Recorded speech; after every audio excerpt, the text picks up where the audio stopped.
I went to go to the gaming screen so that chat could be on screen, and Streamlabs crashed. I'm gonna blame, I downloaded Soundtrack the other day to try and like make it easier to play background music, and I feel like that's when I started seeing a bunch of wonky stuff going on with just like my computer being glitchy and now a random ass crash. So, I quit Soundtrack. We're not gonna try that anymore, and I apologize. I was already frazzled and now I'm even more frazzled. But I'm back. I was saying, oh, Yanfei. I don't know whether I like her yet. We're going to know after today whether or not I care about Yanfei. But there we go. I'm gonna give it a minute for everything to come back up, because I feel like usually things, there's a little bit of a delay between when it looks like I'm live and like when I actually show up on the platforms. So I'm gonna give it just a hot sec for things to get back into business. But yeah, I'm sorry about that. I'm on multi-stream. Okay, welcome back everybody. Or I guess welcome back for me. Do we have anything to chat about for a couple minutes before I get into... I was gonna just play this. Ouch. Hey Domo, don't usually see you on YouTube. What you doing over there? So, fun fact, since I plan on reading the stories today, and that's narration heavy, I have my usual water, a backup giant mason jar of water, and a piping hot thing of tea. So, I am well equipped to do lots of narration tonight. And as always, I'm probably going to need to go refill my water twice, as usual. But, what did I want to say? I had something. I just recently started multi-streaming. It was like a couple weeks ago. And I'm being very intentional about it, where Twitch is for like hanging out, you know, when I'm streaming for us just to casually interact and play the game and do co-ops and do channel points and all of that stuff, all of the wonky things. And then YouTube is more focused. They like, tonight I'm doing Agedaha's quest. Tonight we're talking about Yanfei. Tonight we're gonna do new Archon quest. You know, YouTube is only for when I know what I'm doing and come in with a plan. Oh, I was talking about plans for things. After tonight, especially because we just had that whole wonk, I'm gonna make a compilation of this too, skipping all of the, you know, like animation talking and trailer talking, and focus on the reading of her backstories. So there should be a record of her backstories as a more streamlined, smaller video as well. Is that what it says? Your name is so long that it doesn't even show up in my chat box. So all I've seen is if you want money, then give me E. Like, I wonder how that ends. Is my volume a little soft compared to music? Shing! There we go. Thank you, Katie.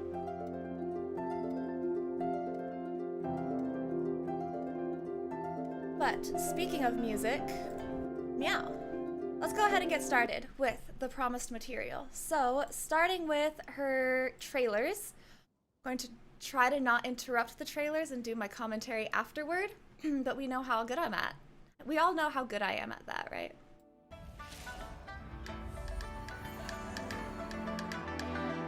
My name is Yanfei, top legal expert in Leela, and for the avoidance of doubt, no one else comes close. I'm fully versed in every area of the law. I'll remind you again. The law can be both a help and a hindrance. Only by adhering to the law can the people solve life's myriad of problems.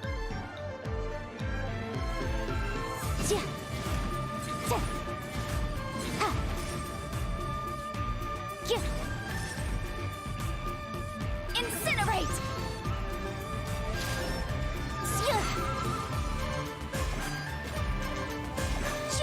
Time for your arraignment!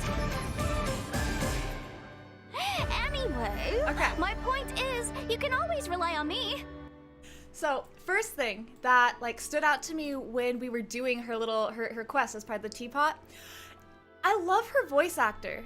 Where's the music? Oh, now the game plays the music, right? It didn't when that was all you guys had to listen to, and now that there's other things going on, now the music plays. But yeah, her voice acting is so cheeky. Like, oh god, where's one of her lines? I wish I had one of her lines up so I could try to say it. But there's just so much cheeky rambunctiousness in her voice. And that has to be really intentional, because remember, they talked so much in the housing quest about how, you know, she's not like other Adepti. This is the first Adeptus we've met who is kind of even questionably an Adeptus, because if an Adeptus is someone who signed a contract with Rex Lapis to protect Liyue, this girl was born in peaceful times. So it's a really big, like, character point that she's all, like, chipper and excited and such a little cutie pie, where all of the rest of the Adepti have been like, yes, one questions why you are here. So that cheekiness in her voice was so intentional. I like how much they hammed it up. It really amused me here. There was one moment where she's, yes, it's this one, where she's like all confused. Like, they didn't just show her being confused. They also popped up a close-up on the confused face. And we all know how I feel about the storytellers and animators at MiHoYo. They're doing their job right. Because there's so many just like little staging moments that they could have told the story just as effectively without it. But then they put in these little things. I was like, y'all do well. Y'all do a good job. Korean voice is better than the Jap one. It's very deep, feels like it doesn't fit her personality. I haven't gotten around to listening to all of her VAs. That's also a new character ritual. I can't believe I forgot. My activity feed went away. Here we go. There was something else here that stood out to me. I'm gonna fawn over this later, but just from watching this, I love her animation. She's all bouncy like Hu Tao, and I appreciate that. But there was one thing right here, this one. I think it was for her ult. Yeah, I missed that before. It's her stamp going down on them. Time for your... That one. Yes! Isn't this cool? This is just cool. That's all that's all I had to say about that. I wanted to highlight that moment. And then it was really cool how they came around and did... I liked that as she was walking around, she would disappear and then they would show her in the same scene. Like, it looked like there were multiple of her, and I found it kind of amusing at first, but then I decided it was actually kind of cool. But I think this one did a really great job of showing off her character. It didn't really tell me anything beyond her personality, but her personality is enough. I actually don't have her. I tried to pull for her, but I went hard on the Tartaglia banner. I wanted Child really, really badly, so I put all of my free-to-play gems toward Child banner, and I have nothing left to give right now. So I do love my Zhong, and I want to pull on this banner, especially so I could get a Yanfei, but we've got like I got 6 Primo Gems. Not 6 Primo Gems, 6 Intertwines, and...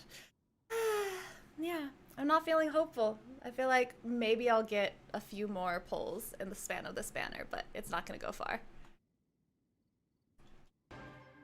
Anyway, Anyway.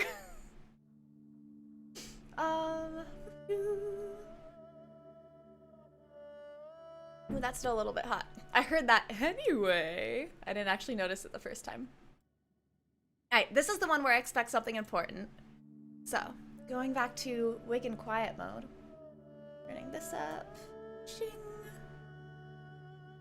Liyue is both the nation of contracts and the beating heart of trade in Teyvat.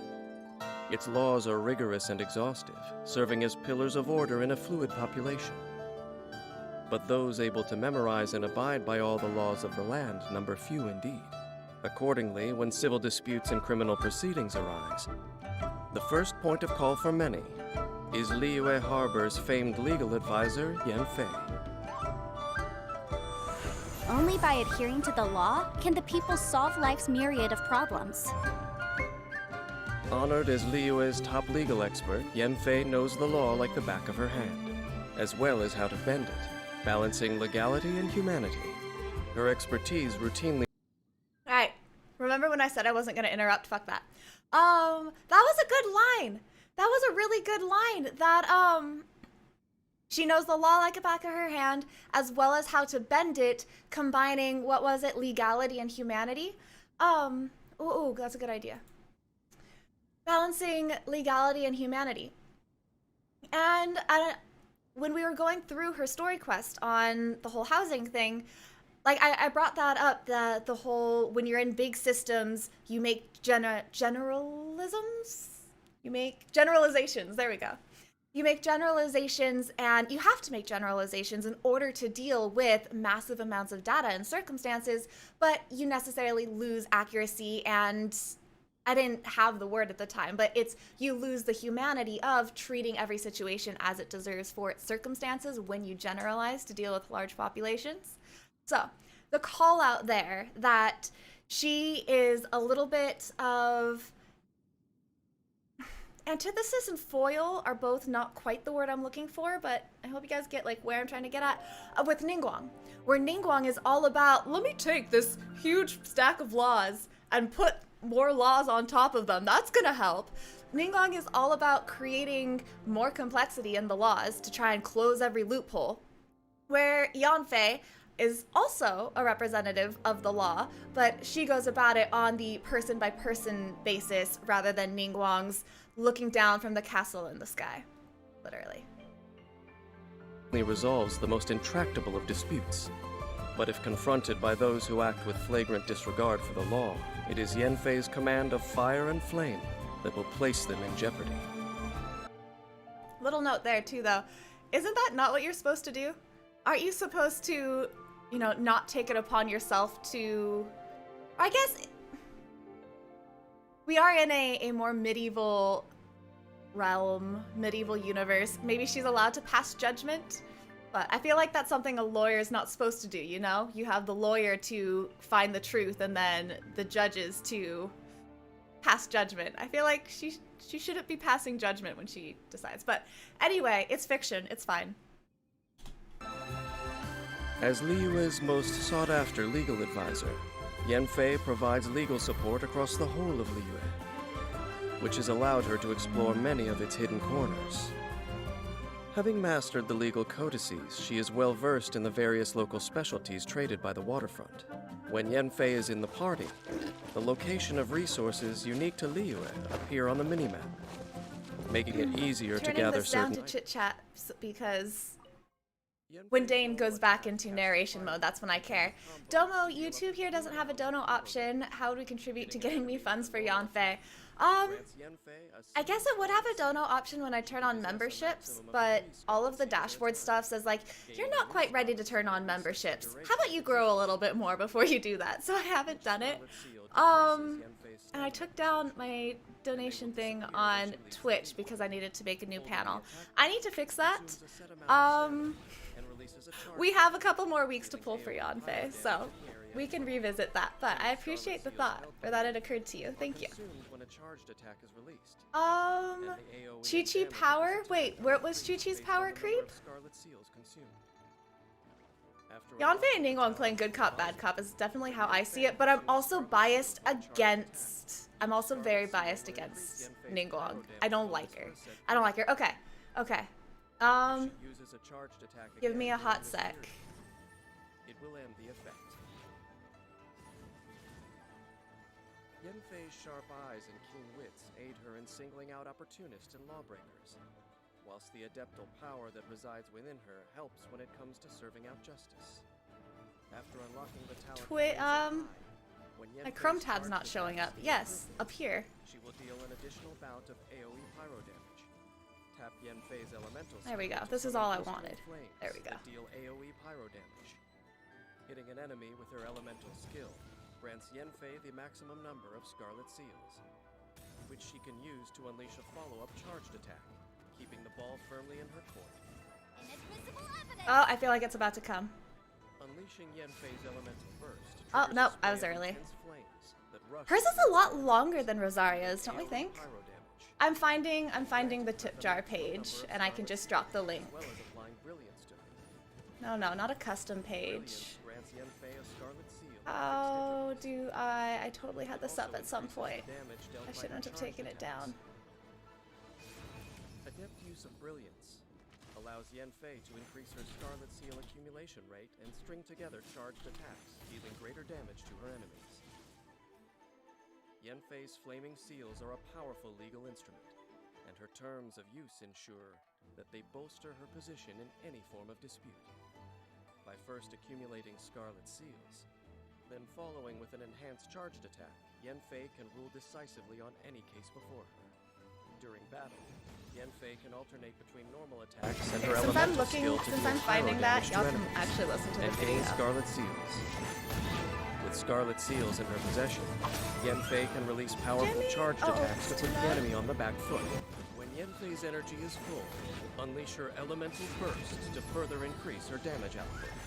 At this stage, Yanfei needs only to release regular charged attacks to rout her enemies once and for all.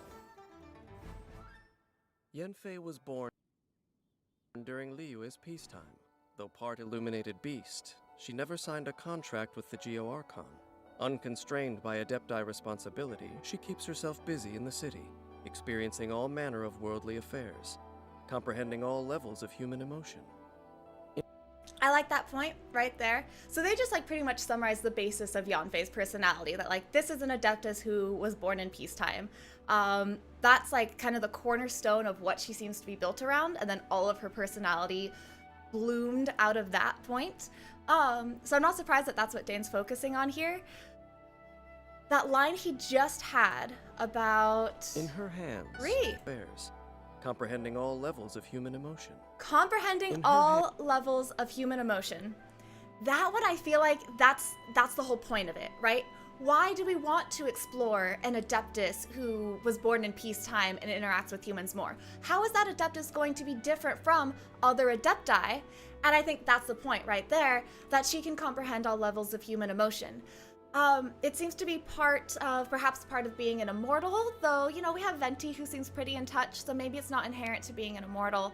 There's a lot of separation between Adepti, not because they don't care about humanity, you know, they helped humanity thrive, but because they just don't seem to feel any sense of belonging with humanity, and that must come from some sense of not really understanding. So understanding the breadth of human emotion is probably going to be what we see as this is what makes Yanfei different. Hands. The legal codices are a contract, a tool, a framework of reason, but never a cage. She longs for a free-spirited life well within the confines of the law, but each detail of the cumbersome legal codices is also dear to her heart. Perhaps one day, a balance can be struck between them.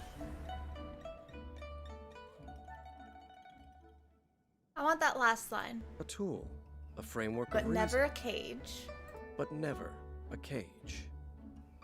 She longs for a free-spirited life well within the confines of the law, but each detail of the cumbersome legal codices is also dear to her heart. Perhaps one day, a balance can be struck between them. I feel like, okay, again, this is me being anti-Ningguang, but I feel like this is so much of just like, Yanfei disagrees with Ningguang. She longs for a day that they are not a cage and that you can be free-spirited while living within them. And my interpretation of Ningguang is totally like, take more complexity and add complexity on top of it. I'm sorry I hate Ning so much. I think she's gorgeous, but I think her personality kind of blows. And actually Ningguang has a voice line about her, so I appreciate that they pointed out that relationship between them. But okay. Standard check, do I think Yanfei is going to be important to our storyline? So far, absolutely not. Dane didn't really care about her.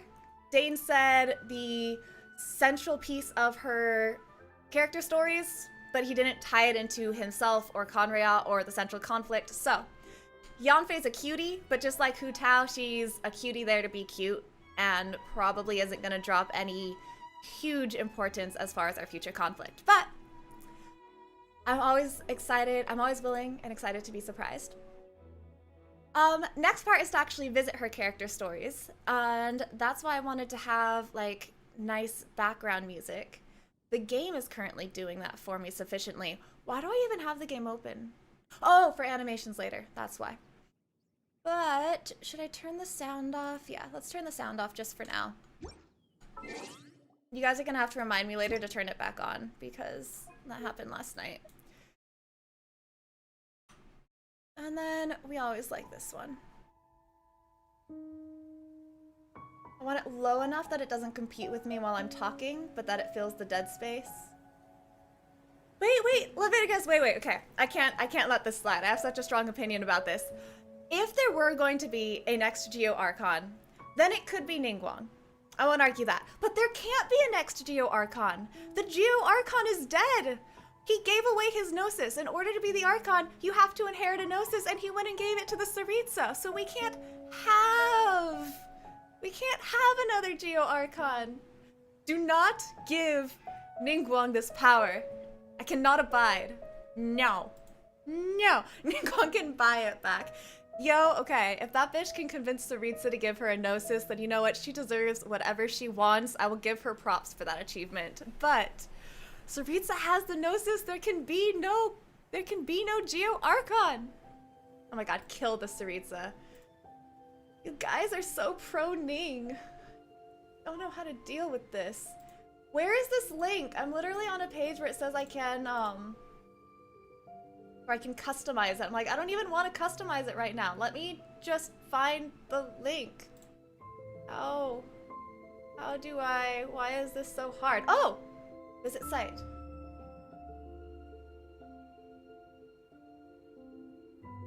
Fascinating. Okay. Hello? I'm currently viewing my own website. Apparently, we're learning how this works today.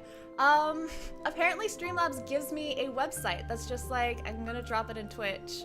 No, I'll drop it in Discord because that's where Domo can find it. Apparently, like check this. I had no idea this is how it worked.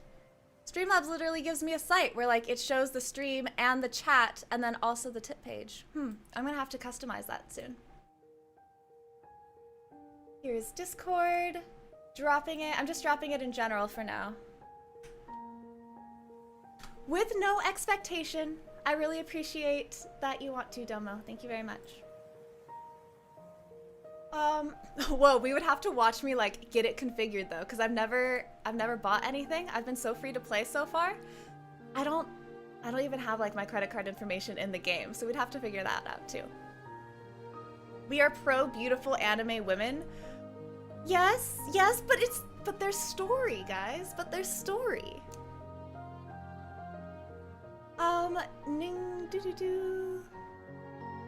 What is stopping the King of Celestia from making a new Gnosis? That is an excellent question. That is a fascinating question, and I can't answer it right now because there's still so much mystery around what's going on with Celestia, and more than what's going on with Celestia, thank you, Sheiks. More than what's going on in Celestia is what caused the Archon War. The Archon War is when the Gnosis became a thing. And we have to wonder, why did we go from everyone having divinity and a direct tie to Celestia to Celestia being like, nah man, seven of you get to talk to me, the rest of you go die. And then they started a war by saying, here, now only 7. Fight over who gets to be those 7. And we have no idea why Celestia did that. I have all of my, my personal hypotheses about that, but those are all hypotheses. Those are all... We don't know what caused the Archon War. We don't know why Celestia said only 7. I would wager... No, actually, sorry. I promised that this would be focused on Yanfei, so I'm gonna stop myself there instead of going into the 30-minute tangent of why did Celestia instigate the Archon War. And even that's the theory of mine, that Celestia caused the Archon War. We haven't been told anything about why the Archon War occurred. I'm pretty certain it was Celestia purposefully causing it. Yep. My tea is now super strong. So, I have said the Divinity word 3 streams in a row. Well, Divinity is important. Divinity is my biggest question. Divinity is the biggest thing that we're annoyed. The biggest thing that annoys me is that I don't know what's going on Twitch. Going on in Celestia or about Divinity. Yeah, I can delete the scam link. Shing. Delete. Ta-da! Wait, Jimmy, you can get on Twitch. You can make an account on Twitch.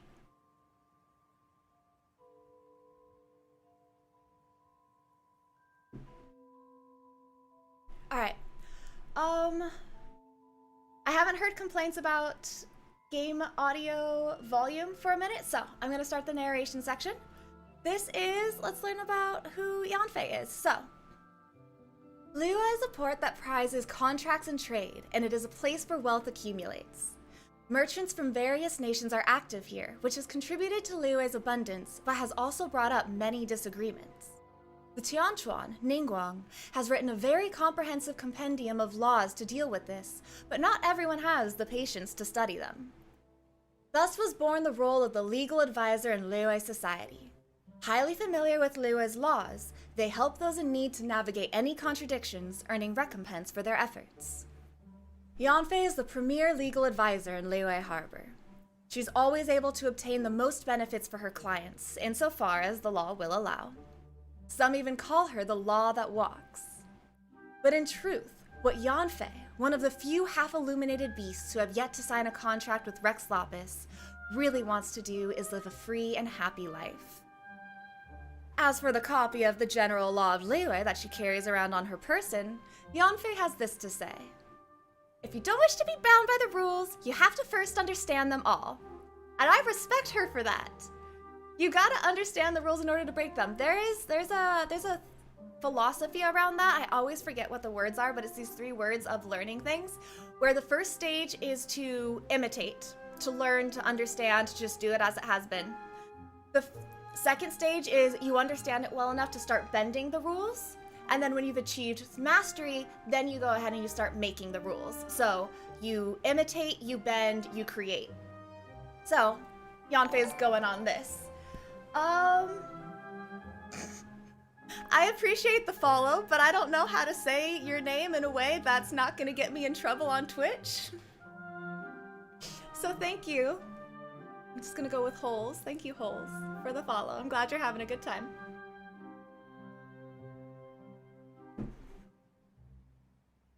And someone asked earlier, I'm so sorry I missed this. Someone asked earlier how we get half illuminated beasts.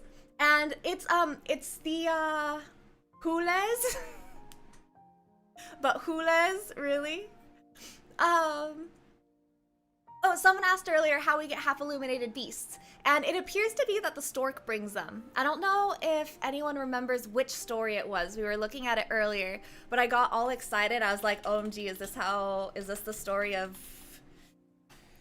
Ganyu? And we decided it couldn't be because it was after the Archon War. Maybe it was. Maybe this was the story of Yanfei.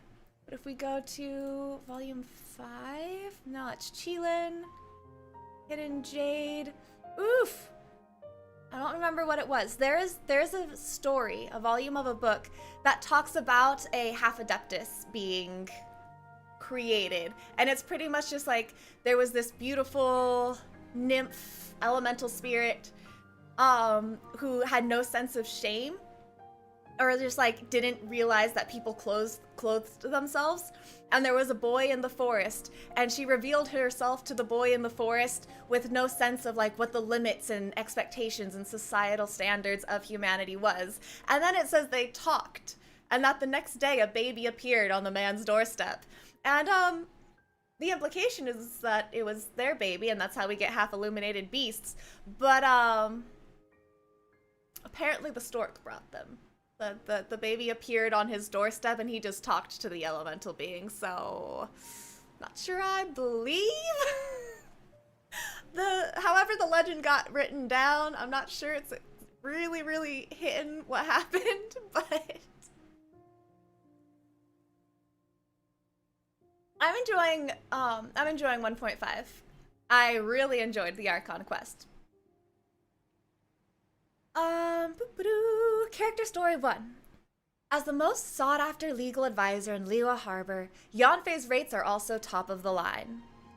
Even so, she never lacks for people coming to seek appointments. And after all, merchants aren't stingy about meditation fees. Meditation fees. After all, merchants are not stingy about mediation fees, but are very picky indeed about the mediator. Money is no object. We must have Yanfei come and settle this matter for us.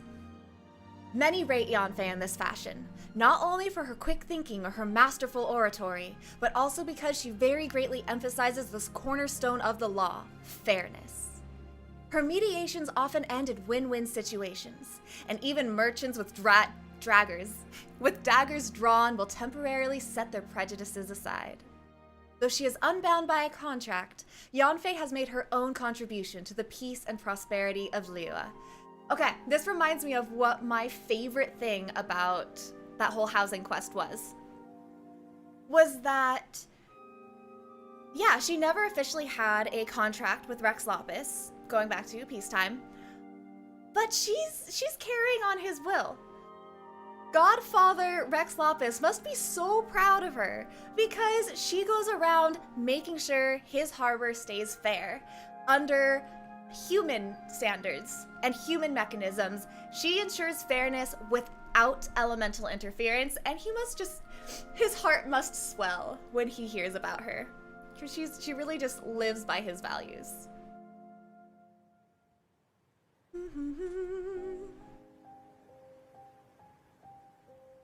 Hi, Deathlock. Some of the Adepti do take the form of a stork or crane. Which one was it? Was it Cloud Retainer, who I think is a stork?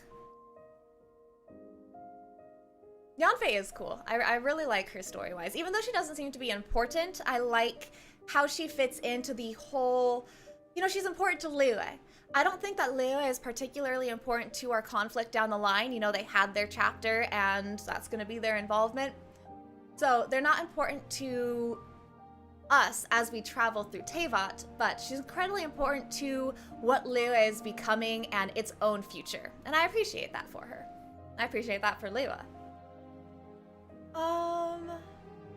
As a legal advisor, Yanfei does have her fair share of weaknesses. An example is the mediation of civil disputes that involve emotions and relationships. Divorces, inheritances, custody disputes, senior care, severances, the list continues. It is said that upright officials are hapless in household affairs, and so it is also with Yanfei, who grew up surrounded by love. These matters fall right into her blind corner. Sometimes she will find that both sides have a reason on their side, and other times she will find them both to be unreasonable. Child custody disputes are the absolute worst, as no matter how she settles them, the settlement will have a great psychological impact on the innocent children. Even if Yanfei chooses to soldier on, she'll only tire herself out. Hopefully, everyone can meet the right person and be spared this particular grief. Sorry, my Yanfei is kind of sucky. I haven't, figured out how to channel her yet. It was much easier for me to channel our teapot spirit. Was Mountain Shaper also a stork? Oh, wait, I think you're right. It's Mooncarver who was the deer. I liked Mooncarver best. Or, no, maybe. I thought Mountain Shaper was the deer.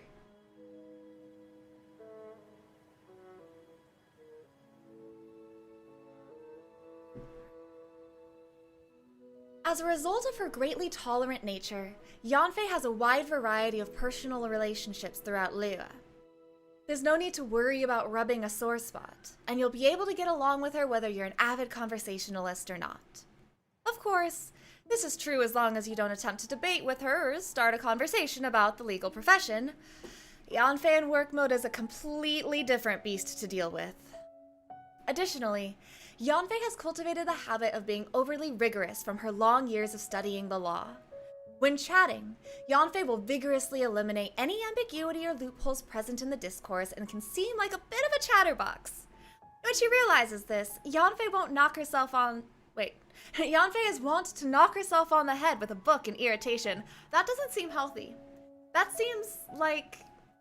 I mean, like, I suppose if it's a little, like, ting, you know, that we do, or if she, like, hits herself like Eren in Attack on Titan, that's no goog. That's not goog at all. However, so long as she constantly bathes in a sea of legal literature, this habit will probably be quite hard to break. I had a thought here. What was my thought?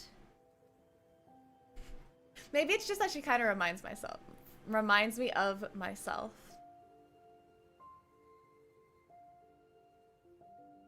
When investigating the law, Yanfei's habit is to look past the cold letters of the law to perceive their point of origin. As such, she is also something of a master in reading comprehension in her relationships. Once, the traveler met Yanfei by chance and said, "Huh, didn't expect to see you here." This should have been a line that one might hear just about anywhere, but it wound up holding a completely different meaning for Yanfei. "Didn't expect to meet you here" implied that the traveler had at least thought about a scenario in which they would meet. Then why the use of "didn't expect"? One could only postulate that the traveler had some expectation of where she might appear, and that her current location was not such a place. But whence came the expectation? Could it be that the traveler had always been paying attention to her in secret? Does this mean that the traveler... Yanfei tossed and turned in bed that night, unable to sleep.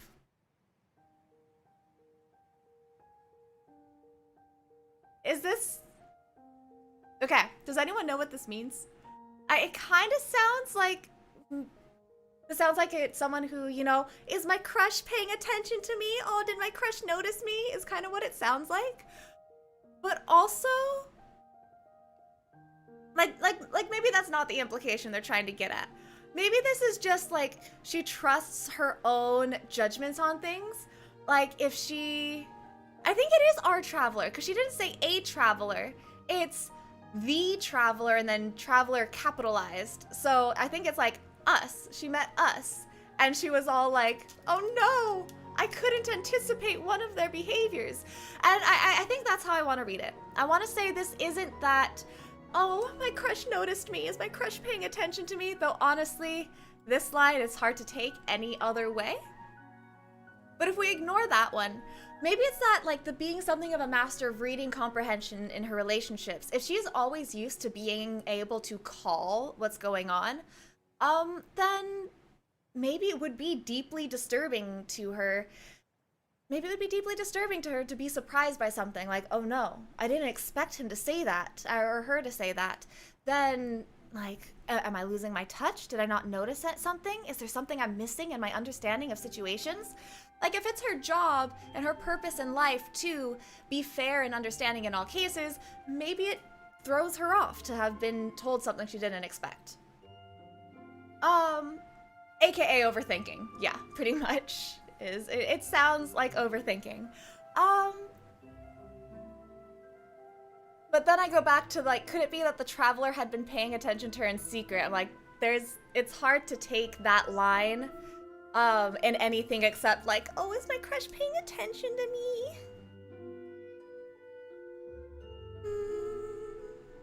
Okay, I need water now.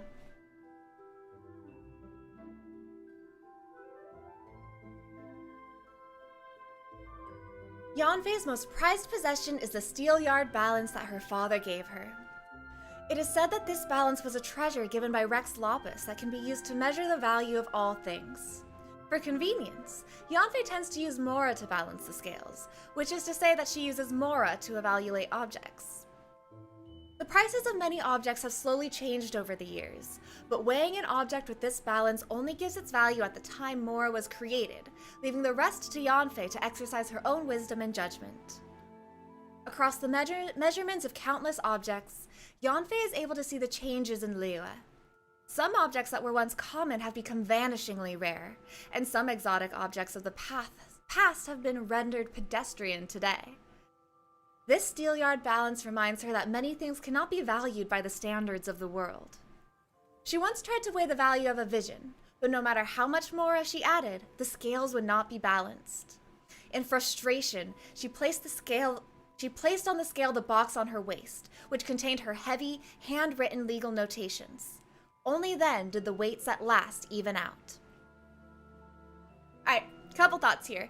This first section, that the balance was a treasure given by Rex Lapis, they did mention in her little quest, I say her little quest, and it took me 3 hours. They did mention in that housing quest, that was not particularly little, that Rex Lapis gave them a wedding present.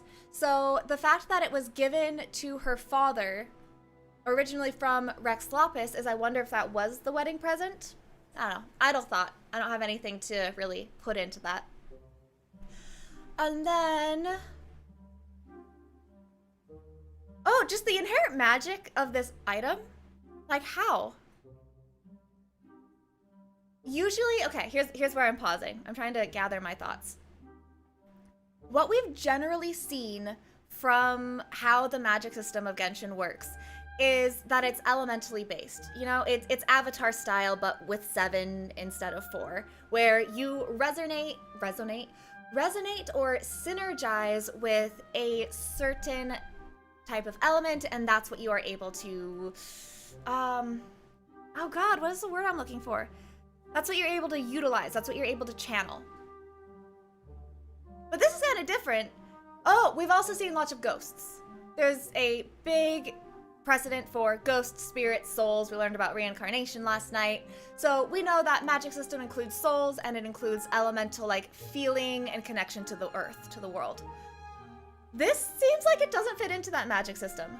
This seems like a random ass, like, it has nothing to do with elements. It's just a spell that allows you to magically know the value of all things. I'm like, what is the basis for this scale in the magic system as we know it? It feels kind of random to me. So, being one who does not trust the writers, you know, totally, I feel like sometimes they are just making things up for flavor. Making things up for flavor text that doesn't necessarily tie into the bigger universe. I try to avoid running myself in circles on things that maybe they just made a mistake on. Oh, these are good points. That we have the pocket worlds. I wouldn't say that that has nothing to do with elements. That is a good point. We have the 7 elements of Teyvat. But then we also have the fact that we know we exist in a multiverse, and there's a magic system involved in what are the rules of the multiverse. I'm going to use the red word, divinity again. Divinity has its own system as well that relates to outside of Teyvat. But I feel like there's a relationship there. The elements are how we're perceiving the fundamental nature of the multiverse and how Teyvat fits into the multiverse. And I feel like the creation of the Teapot Worlds has a very close parallel to in the Honkai game, the other game we have in this multiverse, where they're also able to create bubble universes or pocket universes. So that ability definitely has to do with the multiverse. But I have a thought to finish that. Oh, that definitely has to do with the multiverse, which we haven't found the connection yet, but I expect to ultimately be tied to the elements in some way. I know that's all very vague. I apologize. I don't have enough information to make it less vague than that. Big sads. Is the art of Kamiya... Alright, thinking about that, D3. Is the art of Kamiya non-elemental? I thought that the art of Kamiya is a subset of alchemy, and that alchemy is pretty much chemistry using our elements. Alchemy is usually chemistry plus whatever the magic of the world is.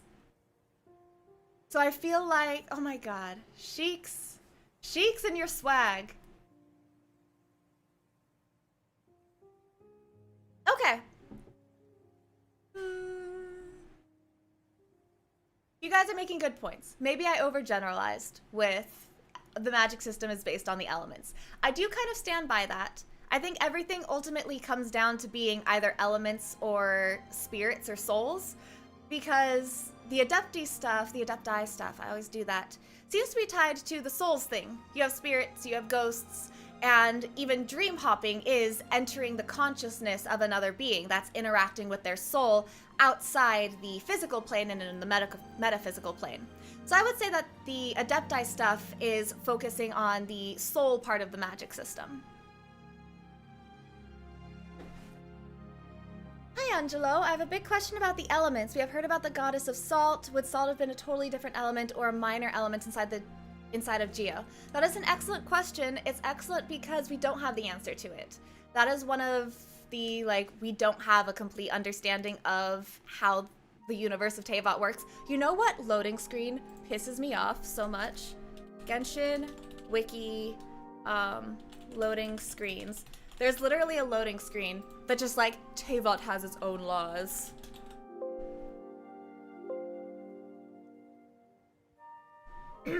World, Teyvat has its own laws. Thank you for absolutely nothing.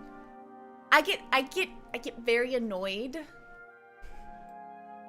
I get very annoyed every time this loading screen comes up while I'm teleporting somewhere, because it doesn't.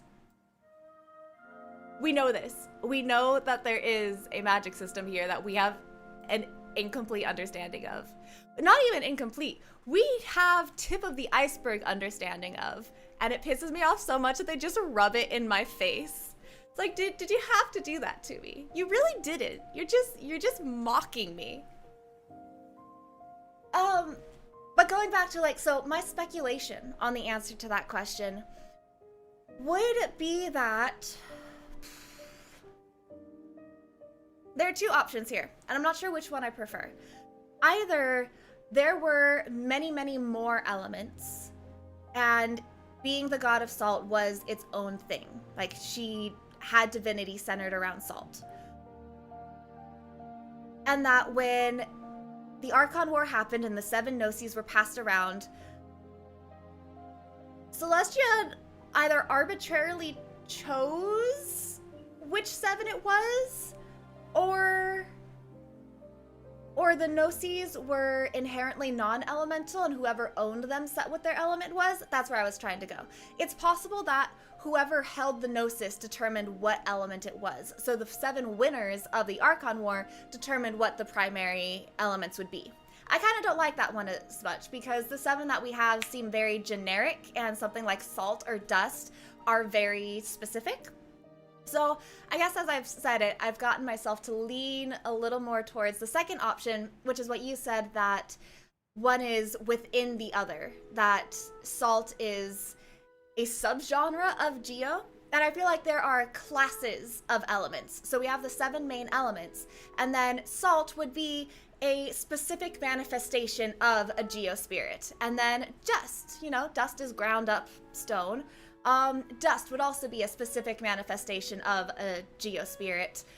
Even Zhongli, I don't think he's not the spirit of Geo, he's the spirit of stone. But a spirit of stone happened to have the Geonosis. So any of those 3, I feel like, could have owned the Geonosis because they were Geo-type spirits, but they have their specific thing, which they were the spirit of. Was that kind of an answer? It took me a long time to get there. I had to think as I talked. Oh,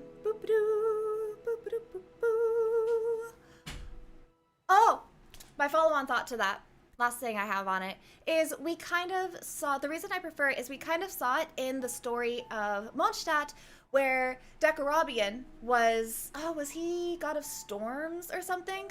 He was the god of storms, and he had the Animonosis. And when they destroyed him, or when they won their revolution, either Andreas or Barbados could have taken it, and Andreas said, nah, I don't love humanity enough, you should do it. So we have the god of blizzards, I think Andreas was blizzards, and a wind spirit, both as potential candidates for the Animonosis, which makes me think that, okay, they were both Animo class beings, but that they had their own specific, you know, wind versus storms versus blizzards, their own flavor on the Animo class. I probably took longer to get there than I should have. Alchemy is usable by non-vision holders. For example, Albedo used it before getting a vision, and Mona used astrology before getting her vision. That's true. These are excellent points. Okay, I'm gonna have to go revise my generalization of everything being based on the elemental beings. Thanks for the follow, Vinaga. Thanks for coming over from YouTube. Also, I always really appreciate your comments. Thank you for those as well.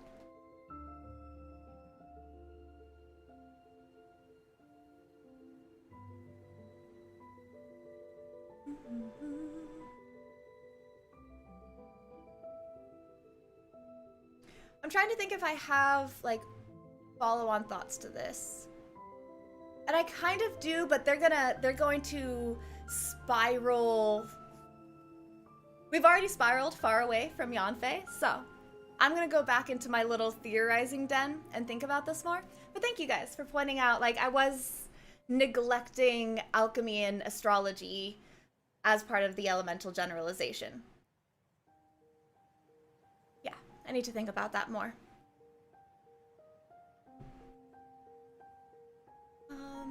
If Yanfei was using more on the scale, is she also super wealthy? And I thought you said you were out. All right. Finishing up with Yanfei's stories, because we got hella sidetracked. Oh yeah, this just feels like random ass magic for me. Like, even with the whole conversation we just had about, like, yes, there's lots of unexplained magic, this seems like even more unexplained than the things like alchemy that we were seeing before. All right, the Codex Finalum.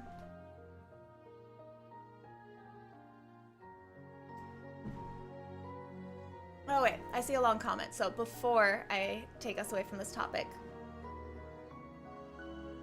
My personal theory is that at one point all gods could have multiple elements like how Andrius does, and when they receive their gnosis, they lose the element that isn't the gnosis. Oh, that does make sense. Because I've also wondered, like, why is Andrius immune to Animo even though he's cryo? Like, that's been a, like, for me.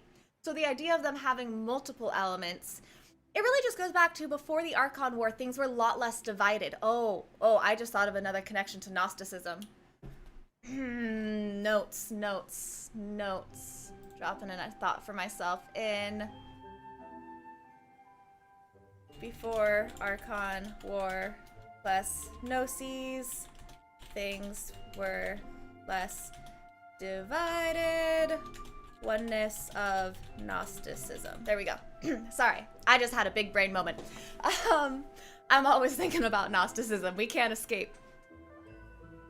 But before the Archon War, things were a lot less divided. So the idea of them having multiple elements, and then after the Archon War, you had to have one, totally like fits into what we currently understand about the pre-Archonic era and the Order of the Seven.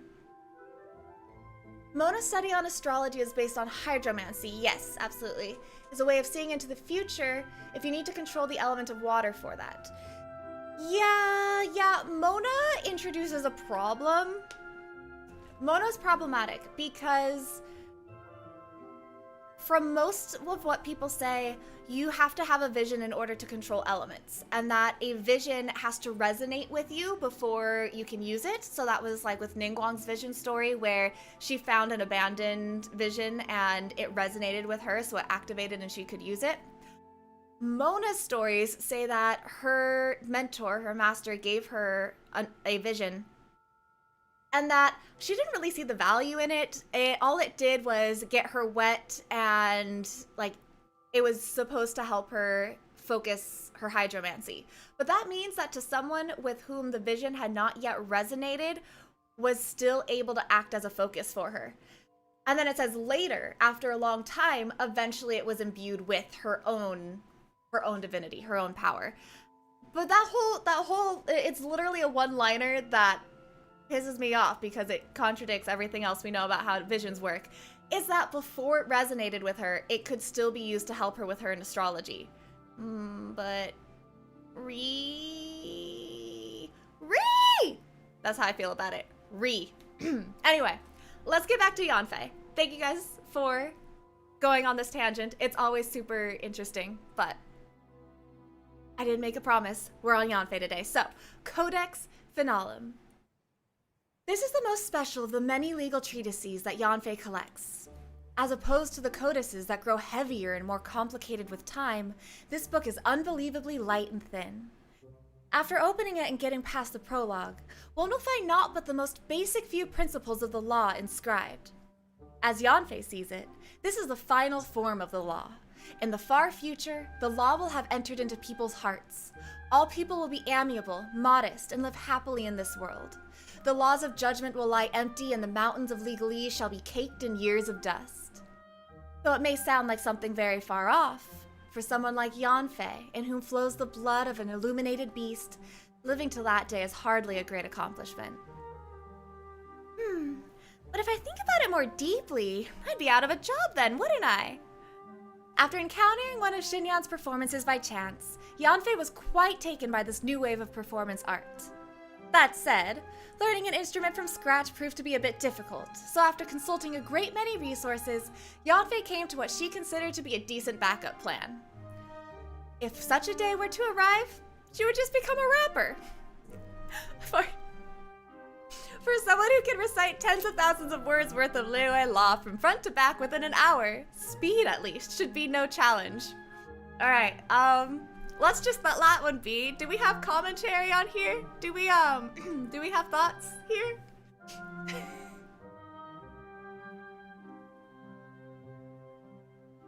Okay, actually, before this went the way of Yanfei's gonna be a rapper,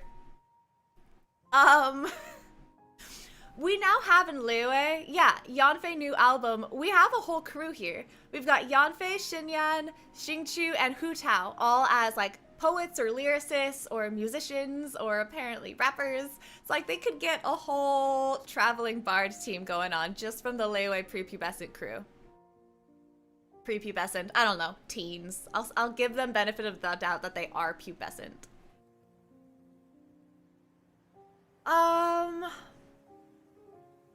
So this, I do like this. First half was like super serious and then second half went kind of cray.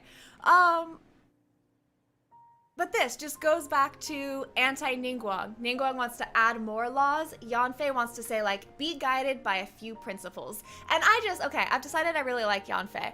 I remember I said the judgment was out. We had to read her stories before I knew if I liked her. I've decided I quite like Yanfei because this is pretty much my life. This is pretty much my worldview right here, that we should be guided by a few principles.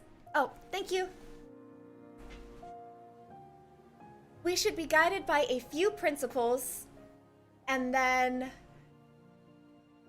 like everything, we don't need a bunch of complicated caveats and addenda. We just need to know that if we act in accordance with those principles, we're in the right and we're being righteous. Here, I did my posture check. Here's there's a hydrate. For some reason, I didn't use the one with the straw. So, I like her. I agree with her worldview. She has manifested my worldview. Also, apparently, she's gonna be a rapper. Also, but like, look at her cute hip hop outfit. She toast could be a rapper. I see it. All right, vision story. One of the most important things we've got going on here. Yanfei's story is an illuminated Yanfei's story. Trying again. Yanfei's father is an illuminated beast, while her mother is an ordinary mortal merchant. Born into peaceful times, Yanfei didn't sign a contract with Rex Lapis, but instead has one with her parents to live happily. As Liyue's leading legal... I don't know how to pronounce this word. Exegete?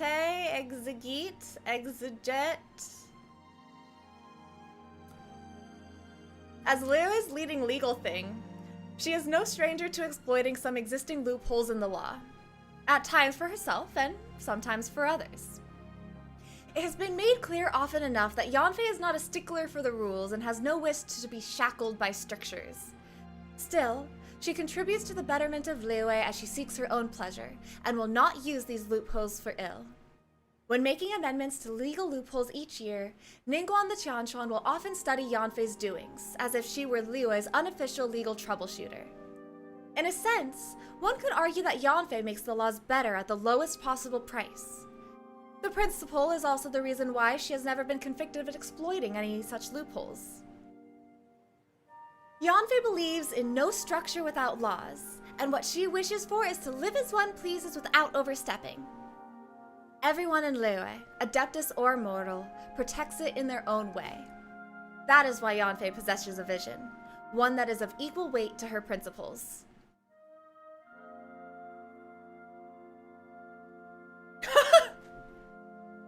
I just saw Yanfei's new track talks about how careless Mondstadt is with their laws. Yo, she would straight throw shade. I see it.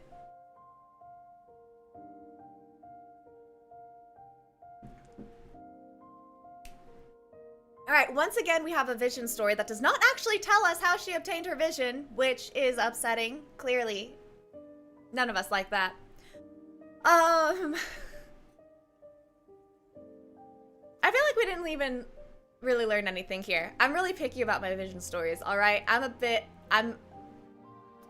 securely underwhelmed by this vision story because it doesn't really tell us anything that we didn't already get from her other stories, and it doesn't tell us the occasion on which she obtained her vision. And it's like, that's all I ask for. I ask for one thing from a vision story. Tell me how they got their vision. So we're upset. We're upset. That's all I got to say there. What do you have to say about people, Let's see. Let's do a couple pulls. If I can pull for her, then we can do her, her thingamajigs. Then we can do her voice lines in-game. Oh, sound. Look at that. First, you. Then, you.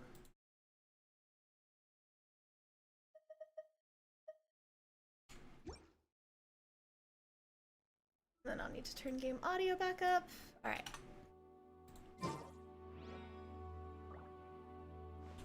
However, I'm gonna do my commissions real quick so that, you know, we get an extra 60, an extra 60 primos. So it should just be a couple minutes. It's really kind of a bummer. I've felt like I haven't really had time to play recently.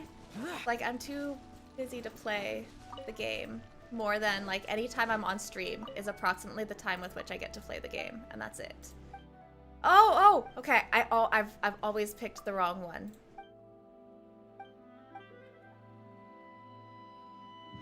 I forget where I go for it. Shoot. Do you guys know which the right one is?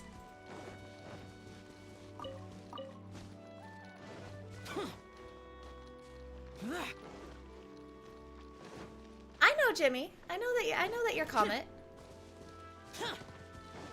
Which of the relics am I supposed to pick up?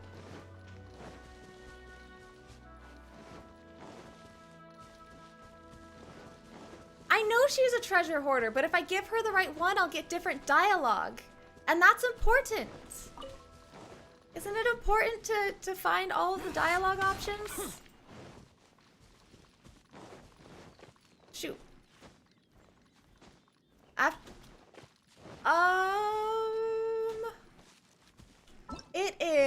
It is the Lost Relic. So there's to the left, right behind the monument.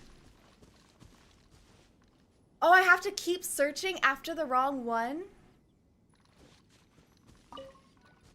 Okay, well. But no, I can't. Oh, okay.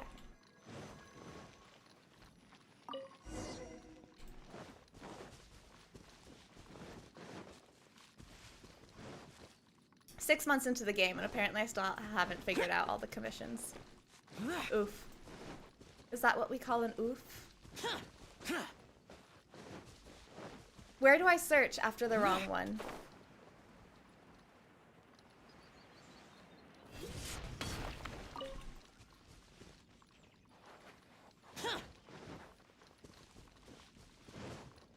I'm seeing lots of mentions. Okay, no, I'm not. Sorry, I was seeing a lot of buzzing going on in Discord. I wanted to know, make sure I wasn't being summoned.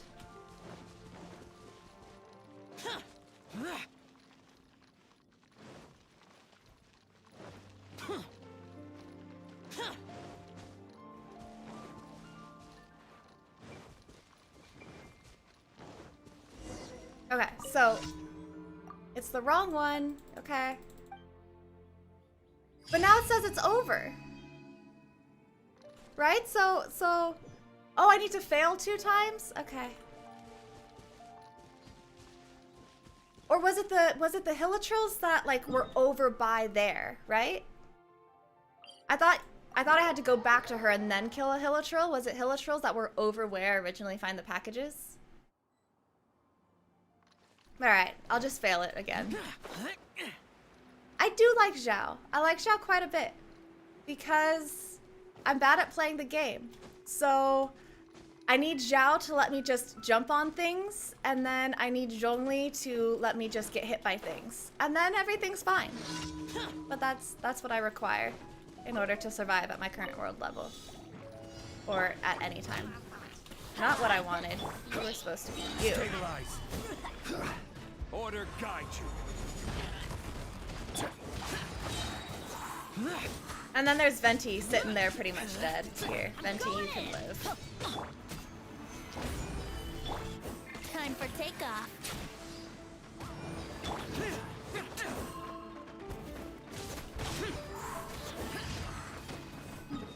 And then, where's my last one?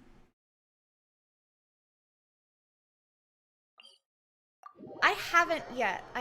There's been an evil redeem. What was the evil redeem? Swap a Mon? Alright, swap a Mon to whom? Who was the Mon swap? Remove Zhao for what? And no, I haven't played Age to Ha yet. I know I need to, but literally after stream last night, I kind of just went to bed. I went on my walk, I talked on Discord for a while, and then that was all she wrote. Maximus, did you know that I haven't built Amber? Was that on purpose? Outrider Amber, reporting. I just couldn't figure out the iframes. And then Zhongli came along, I'm like, ha ha, I don't need them no more. Ha. Wait, swap, I don't, oh, I do have Diona now, don't I? Wait, okay, wait. I've already entered the thingy, so I'll swap Amber out after this for Diona. Oh, they fixed his dialogue in Act 2? Okay, good. I can make my ult now. I'm now capable of making that ult. Oh, I have to sabotage it. I always assume it's the protect it one. I didn't realize it was the sabotage one. Stabilize.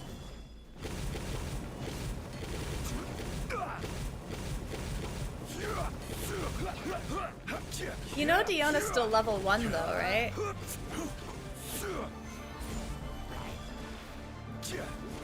Sure, Amber. How about you help, little miss? Yahoo!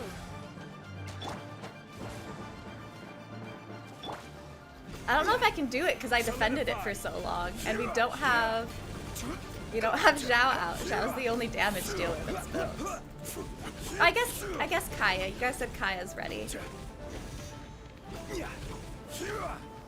Stabilize. Barely. Just barely. It helps if I read the instructions, eh? Alright, so it was remove Zhao to put in Amber, and now there is a redeem to put in Amber. I thought I had a cooldown on that one, so you guys couldn't like override each other's swaps right away. Alright, here's level 1 Diona. Need my help as usual? Oh, her voice is kind of cute.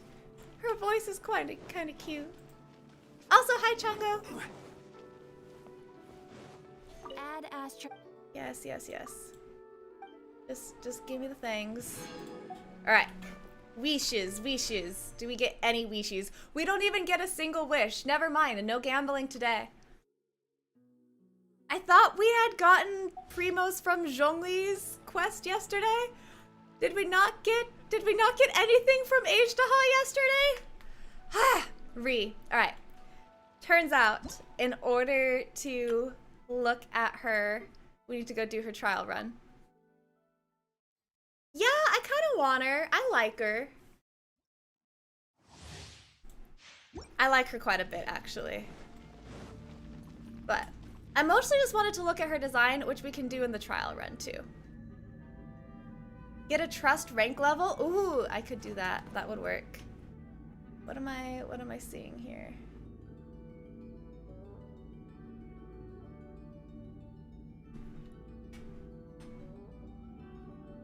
She's super fun. In fact, yeah, let's fight with her a little bit.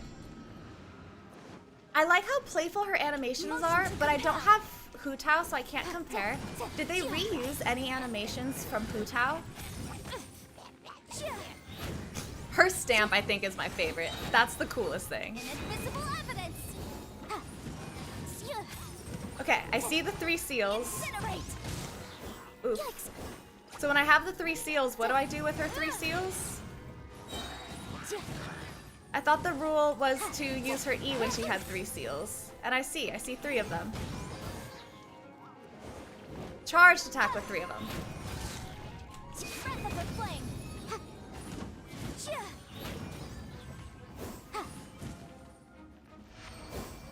Vinegar, is your I doubt it on them reusing her animations? Because I would say I doubt it too, but my disappointment when I realized that Benny and Kaya have the same animations was palpable. I'm bad at the game because I never pay attention in the gameplay section of Miscellany. Well, you see where my priorities lie. Clearly. My charged attack visually and numerically gets bigger and stronger the higher the number of seals. I didn't see that seals go away. I'll remind you again. The law can be both a help and a hindrance. Use the E when I have no seals. The E gives me seals. Okay, attack then charged attack. All right, that's good. Also, hi Crisp, hello. They go away when I swap. Gotcha, all right.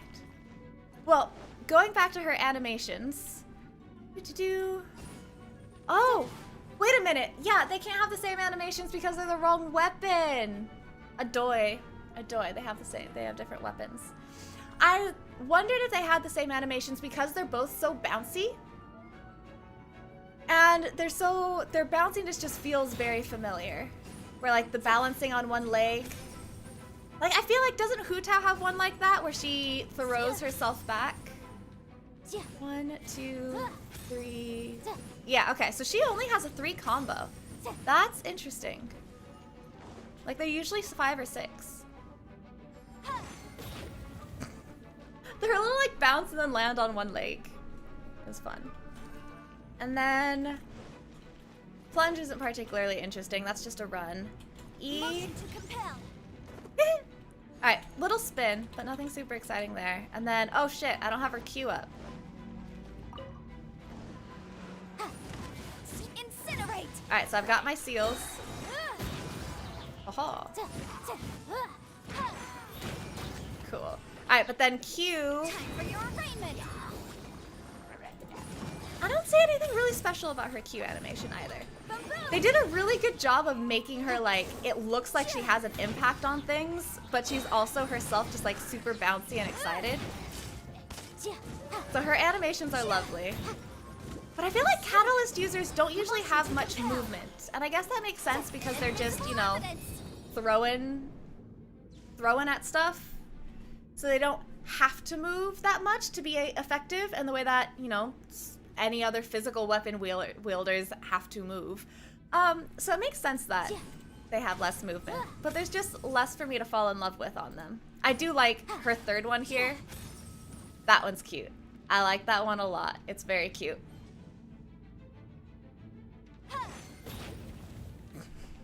All of her little twirls and balancing I enjoy.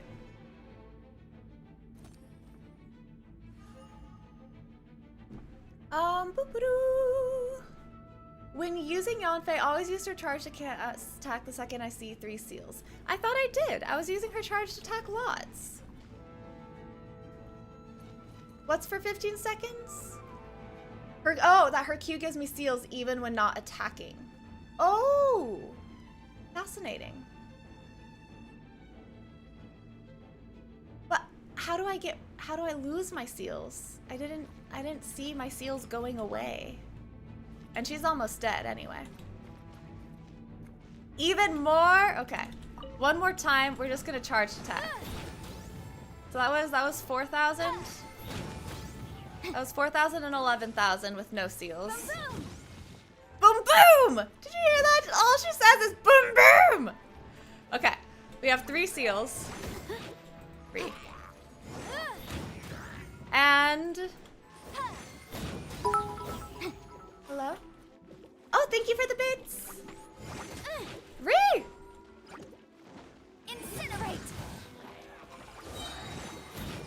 7,000. The law. And now we're gone. And now we're done. And that was Yanfei's animations. There we go. But yes, thank you very much.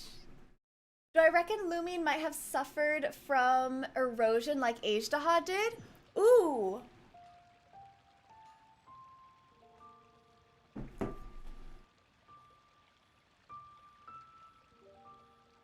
Thinking. I want to say no. Wine tastes the same as I remember. My instinct is no, but because where are those who share the memory? Because she and Ether don't follow the rules of Teyvat. Erosion is something that has to do with the passage of time and the way that things get washed away over time. But do I get a talent menu during her trial? I always read the trial the menus like once I pull them, but without having her. I've never used the thing. I've never used the trial run for more than the reward. But dementia, yes, Euphrasia. So erosion is the dementia that you get from existing for a long time, and it's being worn down by your experiences. Many things come to settle. But it has to do with being affected by the passage of time, and since Ether and Lumine come from outside of the world, I feel like they're not confined to that kind of experience, so they're going to be apart from the erosion of passage of time on Teyvat, I feel like. Oh, put it like that, like they're of the stars. And the stars do age and change, so there might be some equivalent that apply to the stars, but I don't feel like it's going to apply the same way.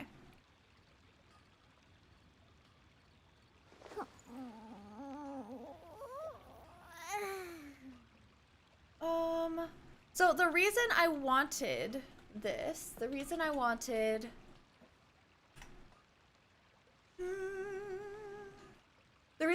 to go pull for Yanfei was because I want to finish looking at, other than her stories, I like to look at the I wasn't abouts. waiting for you. I just happened to be resting. You are a brat. Hello. I'm gonna turn you back down. Can be just quiet though, not off. Boop-a-doo. And then let's do, where's the one I like?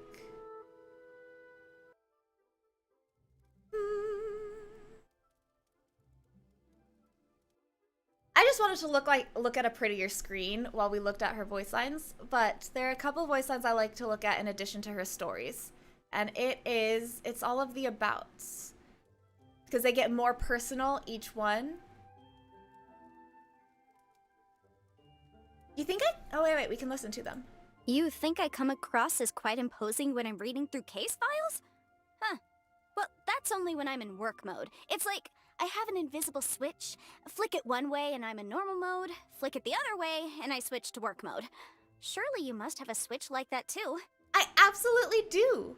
I absolutely do have that switch. I like this kid so much. She's so good. Civil cases are the ones I dread the most. Divorces, custody disputes. It's a thankless task trying to unpack these kinds of cases with logic and reason. You have to be kind, courteous, and patient with your clients, even though half the time they are completely incapable of participating in a constructive discussion. I know I advertise myself as being fully versed in every area of the law, but honestly, if it were up to me, I'd rather everyone could just get along so we wouldn't have so many of these cases. Any of these cases. She's so emotive. She's so emotive. I love it. It's beautiful. Money, which is a Teyvat. Is that the same word you guys pointed out to me the other day, that natural order was actually destiny? Or is this another phrase? And then theory, There's a theory about the twins that comes from Miho's other game. There's already confirmation in Honkai that the two games exist within the same multiverse, but it's a bit more complex than that. It's the origin of the twins, not that they can travel the multiverse. Ooh, I haven't heard any theories of the origins of the twins. I will read that, or I would like to read that. You want legal advice from me? Sure. For legal opinions, I charge a flat rate of 6,000 mora. For advisory services, my hourly rate is 180,000 mora. And for commercial law, I charge 710,000 mora per case. Final quote and commission rate depending on the details of your case. Not a bad deal, right? No friends and family discount, apparently. If you're concerned about what kind of complicated issues you might get tied up in during your travels, your best bet is to bring someone with you who knows and understands the law. Someone like me, for example, whose expertise goes beyond just the law of Liyue. Well, actually, having said that, Fontaine's law is notoriously There we go. complicated. Someone mentioned Fontaine Though, earlier. with my level of intelligence, getting acquainted with it should be no problem. Anyway, my point is, you can always rely on me. Visions appear in response to strong desire. So as someone with ideals, it's only natural that I should have received one. Because above all, I wish for all people to live honest lives and abide by the law. But some people will always insist on playing by their own rules and causing havoc for everyone else. Those people can expect to be prosecuted so hard, they won't know what hit them. They can expect to be prosecuted so hard. Like the fact that she can say it like that. They can expect to be prosecuted so hard, they won't even know what hit them. Such a cheeky little fucking brat. We already know about her balance. What's this one? The Historia Naturalis Liyue has an entry about a waterborne plant called the horsetail. It claims that the horsetail is a medicinal herb that stands alone on the banks of Dihua Marsh. Its color is that of the clouds at sunset. Apparently, if you grind it into a powder and mix it into your ink, it makes your writing water resistant. But it's a shame. I've been to Dihua Marsh at least 100 times, and each time I end up with baskets and baskets of the common purple variety, but not a single one of the kind that the book describes. This nerd! This nerd! I appreciate this so much. Getting back to chat. One of the civilization's last attempts at preserving humanity was Project Ark. An Ark of retained knowledge bearing a copy of human genome library. The Ark was then launched to seek another habitable planet for humanity. Oh, is this the, that Ark in Hebrew is Te Avet, and, you know, we have Tevat, Te Avet.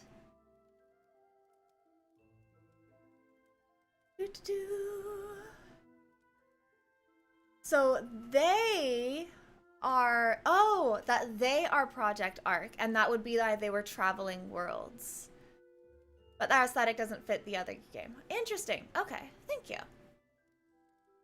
It's the heavenly principles that Asmodee mentions and the Destiny Lumine mentions in the We Will Be Reunited trailer. Okay, okay. And then what was your comment on that? It wouldn't be affected by erosion. It's an effect mentioned to be caused by the heavenly principles and destiny. Okay. Oh, that fits in with what Ajdaha said yesterday, that everything that happens to them is preordained by fate, aka Celestia. All right, it all comes together. I really appreciate all of you guys' translations. It helps me greatly.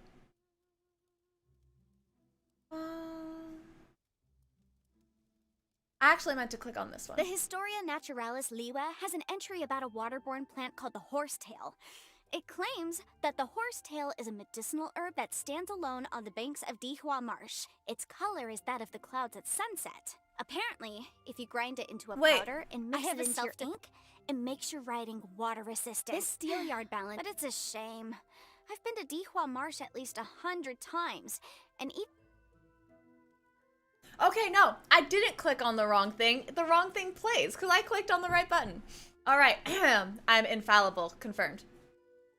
I have a self-defense method that I call the Wrath of Flame, based on a punishment called the Wrath of the Rock, which is detailed in the ancient work, the Comprehensive Compendium of Liyue Law. The Lord of Geo is the god of contracts, and contracts too can be seen as a way of restraining people. Ergo, Liyue Harbor has been the city of contracts since time immemorial. So basically, she's a huge huge nerd. There you go. This is kind of a lot of words that didn't quite translate into meaning for me. but I heard that she went from Wrath of the Flame to Wrath of the Rock. She takes inspiration from Rex Lapis. Geo Daddy, Geo Grandpappy. Do I think that the Sustainer meant for Ether to escape? Ooh, hoo, hoo. Oh, ho, ho. Do I?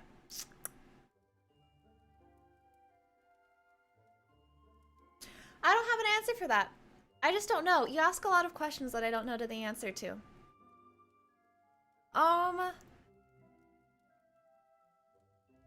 It's kind of been a long time since I've seen the cutscene.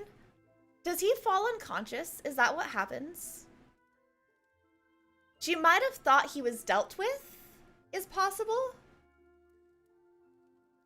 She might have thought that he would never wake up. I can't think of any reason that she would want him to wake up again, though. But then we also don't really know what her goals are other than the continuation of the Order of the Seven, so. She glances before she traps him. All right, we'll have to rewatch that, but I'm going to make that after the YouTube portion. So we're going to finish that up. We're honestly almost done. We looked at her animations. I just want to finish a couple of her voice lines, and then we'll be done on YouTube. I'm going to switch to Twitch only. So please stand by. There's everything she writes about everyone else. I do want to look at what everyone else has to say about her, but here we go. I want these ones, the more A about. client? Very pleased to meet you. Here's my card. I'm afraid I can't leave my desk today. If it's a dispute we're dealing with, then please bring the relevant parties here to see me. Let me just give you a breakdown of my fees. One moment. Huh? You came just to chat? No fee necessary then. So just to clarify, you came to chat as friends with a legal expert that you've never met before. Care to explain?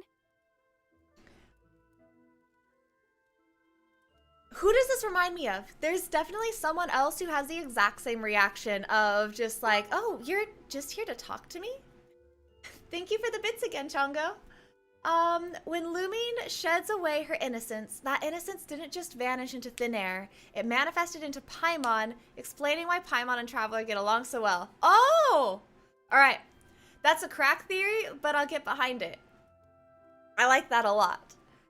I say anything is a crack theory if it doesn't contradict anything that we know, but that I can't find anything that points to it either. So I like that one. That is the same class as like Diluc is a treasure hoarder and the Crimson Moon is Diluc. Wow, apparently most of my crack theories are about Diluc. But with what we now know about Ajdaha, I totally see it. Like, there's kind of a precedent for that splitness. These antlers?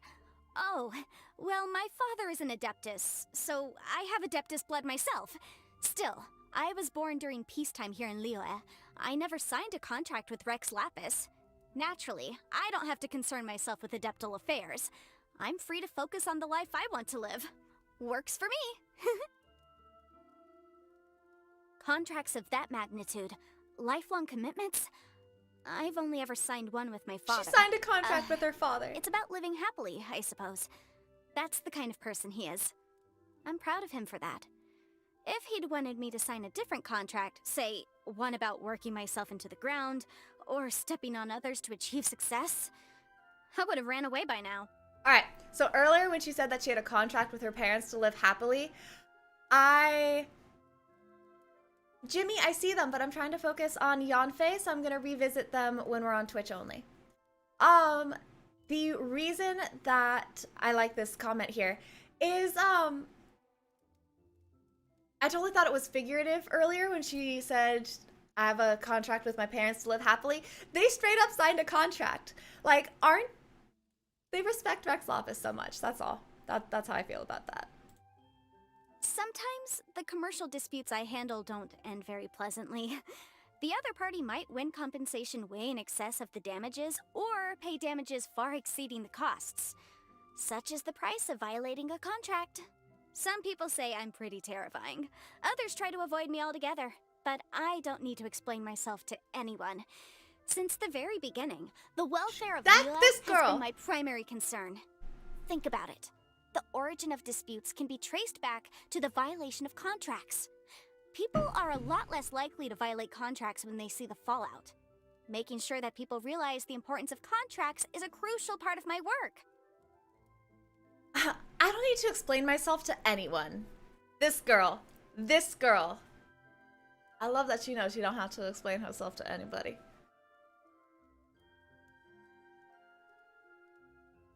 Most of the time, I feel that I have a happy and laid-back existence. I have a successful career, clothes on my back, and the freedom to go wherever I please. I've also got quite a way with words. Nobody can beat me in a debate, and yet there is no law or standard that can define a happy life. For me, interesting people and engaging affairs, knowing where to go and which path to choose, these are all enough to bring me happiness. And on that note, you too are a source of happiness for me. In any case, whatever the life you live, the most important thing is to respect and understand the law. After all, as soon as you stray from the law, the world begins to fall to ruin. Alright, I usually don't listen to this many of them, but I actually like so many of her voice lines. I'm just like, I wanna keep listening to them. I like them. Hobbies and Troubles are the last ones I usually listen to. And then she has Eula, Ganyu, Kuching, Ningguang, and Zhongli all have something to say about her. Oh right, you're not on Twitch. Okay, that question you asked about who I think is gonna be important is actually a video I've been thinking of. So I will write down my notes for that, and I can totally send you those because I don't know when I'll get to the video, but I have been thinking about that, who I think is gonna be important down the line. It's very much a video I want to do. We're not studying right now. Yeah, bro, you should be studying. My hobbies are reading and appraisal. Reading begets knowledge, appraisal improves judgment. As such, I read everything and appraise anything.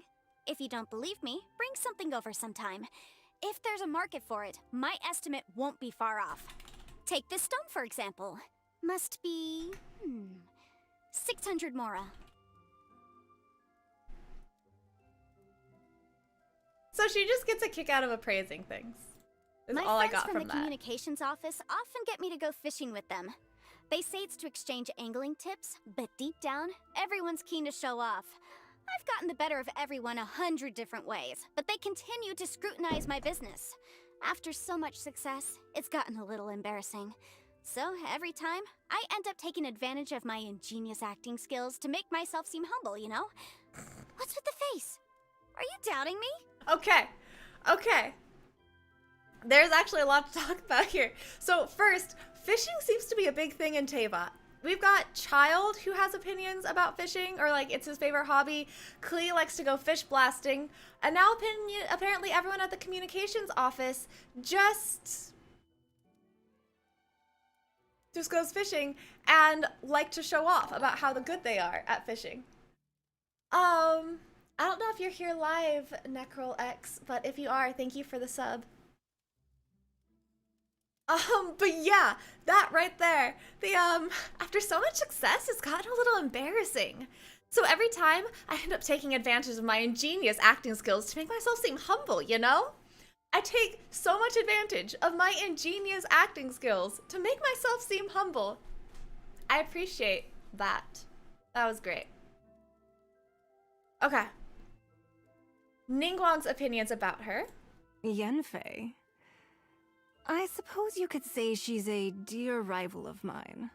Were she not so deft at explaining the meanders of the law and providing her clients with all sorts of cunning suggestions, it would take me many more months to identify existing loopholes in the legal codices and tighten them one by one. She sounds so threatening. Tighten them one by one. You're right, it is sucrose. I'm pretty sure it is sucrose. And Jimmy, studying and pressure from others shouldn't be necessary. There's a yes and no to that, where you should have the internal motivation and do what feels important to you, but there's a lot that social proof and social accountability has to do to keeping yourself motivated on things. So a mix of only doing the things that further your own principles and goals yes, but pressure from others is not always bad. There's positive and negative peer pressure, and you want to be exposed to the positive while avoiding the negative. IMO. And then, yeah, Xian Shui, Jian Shui? I actually don't know how to pronounce his name. I don't know if I've ever heard it out loud. I have so many thoughts about that guy who threw away his vision and started fishing. I'm waiting for him to become important. I want him to become important real bad. I was gonna look up Eula. It has 2 lines about her, actually, or a few.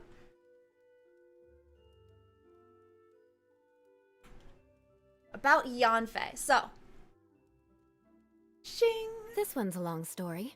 We ended up saving her life once when we were tracking down a batch of dangerous cargo that belonged to the Abyss Order.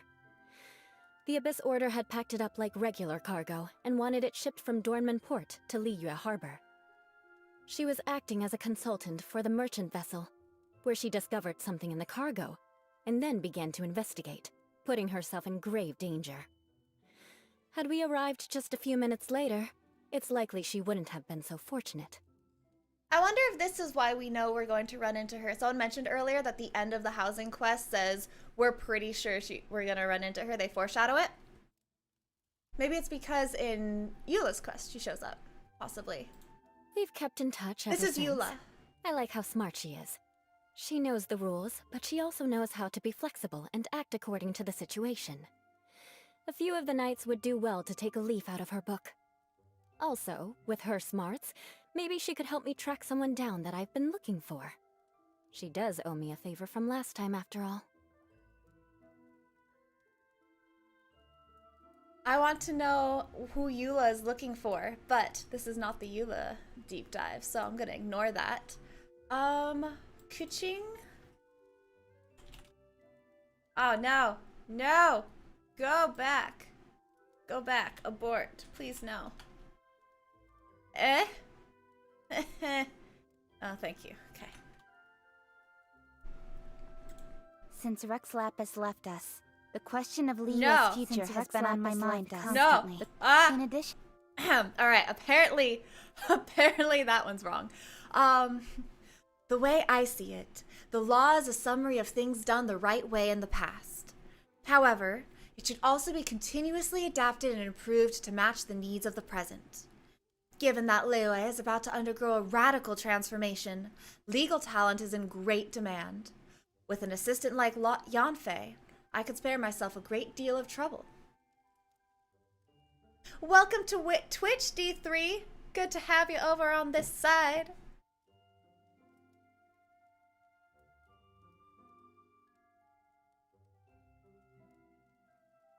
Wait, I'm confused? in addition to reviewing his own past deeds, I'm not sure. What's hotfixed? What's hotfixed? I'm so confused. And then Zhongli had one about her. Okay, this has got to be proud granddad. Godfather here. Godfather Zhong coming in hot. Despite never having signed a contract with me, she upholds order within many strata of Liyue society in her own way, dispelling misconceptions and correcting biases. Should her father one day return from his travels, I imagine that he would be even more delighted than I. Even more delighted than I. Oh, wait. Could you guys not hear that at all? I didn't realize things were so low. Oh. But even more delighted than I. Godfather is proud.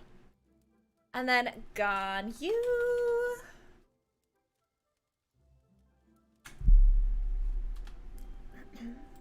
Ah, Yanfei. Even back when she was an innocent little girl, she would tell me that you have to keep your promises to live a happy life. Now she's grown up to be a beautiful, graceful, and highly successful young woman.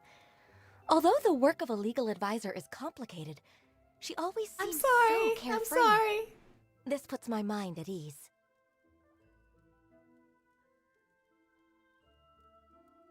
Okay, apparently Ganyu's super proud of her too. Like, Ganyu is this is the cool aunt. The cool aunt who saw you grow up and is just like, oh, we done good with her.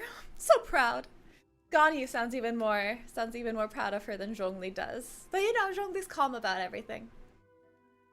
Okay, that closes up Yanfei. That's everything we know about Yanfei so far. Have I missed anything? Is there anything more we know about Ganyu? I mean, more about Yanfei? Yanfei. Oh, I think I've been saying her name wrong.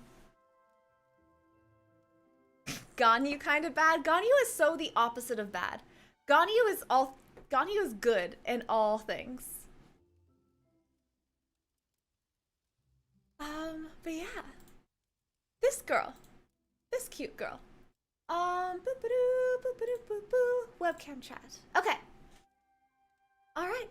That does it. I'm gonna take a little break and then move over to Twitch. So give me about 15 minutes after I close this up. Then we'll go and we'll just play the game, hang out in housing, chit chat as we usually do in Twitch. And you guys can use all your channel points to bully me. Alright, so thank you everybody for joining for the Yanfei overview. As I mentioned at the beginning, like especially because we got so super sidetracked in here, I'm going to take this and make a shorter compilation about it to be, you know, like, here's everything we know about Yanfei in, you know, 20 minutes and not 20 minutes and not 2 hours.